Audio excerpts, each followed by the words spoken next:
Hi దోస్తులు, ఇప్పుడు నేను మీకు ఒక చేదు లాంటి పచ్చి నిజం చెప్పబోతున్నాను, వినండి. అదేంట్లకి మా కొంపలో గ్లాసెస్ వేసుకొని కూర్చున్నావు, కూలింగ్ గ్లాస్ అని అడుగుతారా? ఏం లేదు, నిజం నిప్పు లాంటిది కదా. ఆ నిప్పుకి ఆ సెగకి నా కళ్ళు ఎక్కడ మండుతాయో అని ముందుగానే అద్దాలు పెట్టుకొని కూర్చుని వేసానులేండి. మ్యాటర్ అది. నిజం ఏంటంటే, ఒక అమ్మాయి ఎంత అందంగా ఉన్నా ఆ అమ్మాయిని ఒక మగాడు కొద్ది రోజులు అనుభవిస్తే దాని మీద మోజు పోతుంది, ఇంట్రెస్ట్ పోతుంది. ఇక దాన్ని ఎలా వదిలించుకోవాలి అనుకుంటాడు. మీరు అవునన్నా కదన్న అద్ద నిజం. ఇక అబ్బాయి ఎంత తోపు తురుము వీరుడు సూర్యుడు దూరుడు ఇంకా దానిపైకి ఏమైనా ఒక పేరు ఉంటే పెట్టుకొని చావండి, నాకు తెలియదు.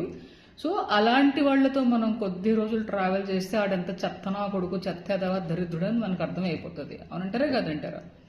సో దీన్ని బట్టి మనకి ఏమర్థమవుతుంది? ఏది పర్మనెంట్ కాదు, అంత లిమిట్, అంతే టెంపరీదా, కొద్ది రోజులే ఏదైనా సరే. సో ఇంత మొత్తం దానికి ఎందుకండి లవ్వులు, బ్రేకప్లు, వాడు వదిలేశాడు ఇది వదిలేసింది అని టెన్షన్ తీసుకొని చావు దాకా వెళ్ళి లైఫ్ని స్పాయిల్ చేసుకుంటారు. చెప్పండి, మనిషికి జీవనాధారానికి కావాల్సింది ప్రేమ కాదు, దుడ్డు దుడ్డు దుడ్డు, money. Money is always ultimate Raza.